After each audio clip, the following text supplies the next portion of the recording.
Hello, everyone. Happy Columbus Day. Uh, Eagles lost 24-23 yesterday to Detroit. They are now 3-1, as you all know. Uh, Lane Johnson's the appeal is be coming out.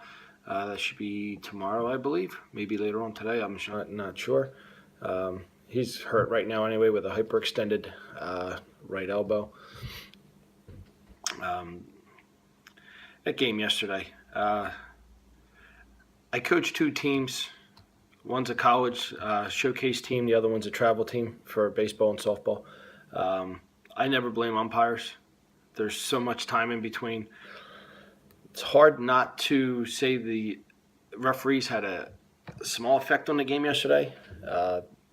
14 calls against the Eagles, 2 against Detroit. 111 yards that were given to Detroit were taken away from the Eagles, however you want to look at it there. 111 to 18 yards. The Eagles had plenty of time. They sure as hell didn't help themselves in the first three series that Detroit scored on. The second half of that game was very good. Schwartz fixed it. Peterson had better calls. They ended up getting ahead of the game, then losing it there at the end, and then Mathews fumbling the ball.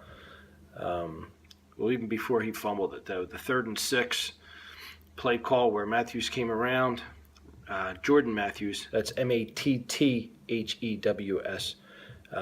Wentz hit him on a 3rd and 6. Beautifully thrown ball, beautiful catch. It was just a possession catch, but for a 3rd and 6 on that type of situation, I thought that was really pretty ballsy of Peterson to call that. Pretty ballsy for Wentz to throw that, and he definitely executed that perfect. Thought everything was going well. Things were going well there. Just run the clock out. I think it was 3:59 or 4:59. They needed 4:59. It was. They needed to just kill. They got it down. Within under 3 minutes. They ran another 3rd down set with Mathews. That's Ryan Mathews, Mathews, to the outside. He's breaking to his right, gets contact to his left with the ball on his left side, and spits the ball out. We'll go back to the officials in a second, though. But from looking at Mathews and the way he's been running this year, when he's supposedly healthy and or not as nicked up as he normally is, he looks like a north-south runner, kind of like Herschel used to be. I don't know why you would send him on the outside on a swing. I mean, I know with Sproles in there, you're probably going to be looking at that. Maybe Peterson thought with Mathews running it, they wouldn't. They'd expect him to go up the middle, and that outside would be open. Well, it wasn't. Mathews cannot get out to that outside at all. Very similar to the way Murray was with Chip when he would get those swings. He's more of a north-south also. I mean, you got Barner that can get out, you got Smallwood that can get out, you got Sproles that can get out, and you give it to the guy who couldn't get out. Looking at, I don't get like all the film tape that all the reporters get and coaches get and all that stuff, but just looking at the way Mathews is running, to me, from my angle on TV and seeing highlights and stuff like that, it looks like he's missing holes. That there is a hole there. He might not be hitting that one. Maybe he can't cut back fast enough to get it. I don't know what it is. Maybe the ankle is that bad. Well, if the ankle is that bad, his ass shouldn't be on the field. So I don't blame Mathews for the whole loss. I think it's just a ridiculous thing. He was definitely accountable. He held himself accountable yesterday. With his quote saying that he effed up. I don't think anybody's going to have any issue with that. He was a man. He made a mistake, and that's it. A lot of other things, though. I mean, the penalties, 14-2. There were at the beginning. Eagles couldn't get a pass rush. Pittsburgh's did a pretty decent job. Their lines hurt a little bit, but their line's still pretty decent. Eagles got to Big Ben then. Detroit, their offensive line is not that very good. And for the Eagles' defensive guys not to get in there, to see Cox get spun around, obviously there's some hands on the guy. Curry finally got his first sack, so that was nice. But to see that type of officiating crew, the chop block on Sproles, it's ridiculous. It really is. To have a pass play to Aguilar, I believe it was Aguilar, and a penalty get called on Barwin, who was a defensive player, for being down the field when he's not even on the field, is just amazing. And then you review a play to see if he caught the ball, if Aguilar caught the ball. This is my Doug Peterson hair going today, by the way. I need a haircut bad. It's just to throw, Goodell, if he's worried about ratings, because the report was that the ratings are down, if you're going to throw those ass clowns out again to referee a professional football game and expect people to view the game, you're out of your mind. That officiating crew was absolutely horrible. 14-2 with penalties. It's not like it was like the 70s, 80s Raiders where they were sitting there and just all juiced up and those guys were just undisciplined, football players. To have 14 calls against 2 and not even it up. Hockey, you always see 3 calls against here, and then they even it up, in the second period with the other team. And usually they police themselves a little bit. The officials will kind of even it up some way, give a team a break. You see it in baseball all the time. You see it in the NBA too. If a guy misses something on one side, he'll call a ticky-tack on the other side. So they get make-up calls. This officiating crew was so incompetent, they didn't even know their incompetence. That's how bad it is. But, they had 60 minutes left, in the game. The Eagles actually had the lead, and they blew it. They had another chance for the last series. Supposedly, Wentz checked off 3 guys and then threw it down.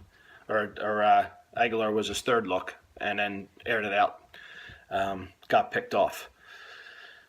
Looked like, to me, Aguilar's hand was, his arm was pulled down a little bit. It's ticky-tack, they're going for the ball. Well, one guy went for the ball. Aguilar didn't. In that situation, you got to become a defender. You got to do something. If he can't catch it, nobody can catch it. And I really think that was a piss-poor effort by Aguilar on that, especially at that point in the game.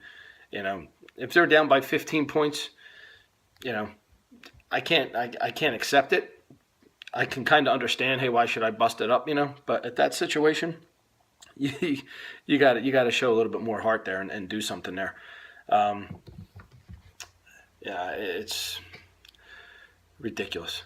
But Wentz overall, 25 for 33, 2 touchdowns, threw that garbage interception at the end there. 102.8 rating, very nice. Thought that was very nice out of him. Again, they're low on third down conversions. They were 5 for 11. It's like to see that get up a little bit better, especially with the run game. I'd like to see that run game, be able to churn some yards in there, get the legs going, and get a couple more. Big thing was earlier in the game, they were down right off the bat, 14-0. So that changed a lot with the run game. But Wentz hit 8 receivers yesterday, so that's huge. That's really nice to see. Right now the Eagles are a 2-point favorite against Washington in Washington. So I guess Vegas is kind of sold on them now. Eagles were a favorite going into Detroit, and they're a favorite now. So right now, that line could, it's a Monday, so who knows what that line's going to be by Saturday afternoon, Sunday morning. But I think they can bounce back. I don't see it being a problem. Schwartz, I don't know what happened there. He's usually, so far this year, he's been pretty dead on with his calls and defensive sets. They had a little bit of issue there in the start of the game, but basically, you take those first 3 out, they dominated the rest of the game there defensively. They gave up the 3 points there at the end, but they were giving it, So you get field position at that point there. It's kind of tough to see. I would have really liked to see if Mathews wasn't going to get the first down before that fumble. If they got it, that was Ryan Mathews, Mathews. Before that fumble, if Doug would have punted there with a little over 2 minutes to go, all of his timeouts, and a 2-minute warning still, or if they would have if he would have tried to punch it in and try to control the game, win the game itself, not rather than lose it. Which is funny because you heard that on TV a little bit. That trying. I think I can't remember. Spielman was saying who really had way too many concussions. Jesus, that guy shouldn't be on TV at all. But to to say you're not, you're trying to win the game, you're trying not to lose the game. I would have liked to see the Eagles try to win the game there. I think they were handling Detroit pretty good, but I think if they get that first down there and run it a little bit, I think they could have won that game that way easily and just stayed with the 2-point win and not covered. But Vegas is pretty damn good though. It's amazing. But we'll see. I'll check back with you guys later on this week for the Washington game. I don't think that's going to be a problem. I think the Eagles bounce back after that one. It's a shame they had the bye week, though. I know a couple of guys were a little nicked up. Of course, Ryan Mathews. That's Mathews. He's always going to be nicked up. But it seemed like that 2 weeks off kind of took them out of their game plan. So check back with you guys later on in the week, and have a good one. See you.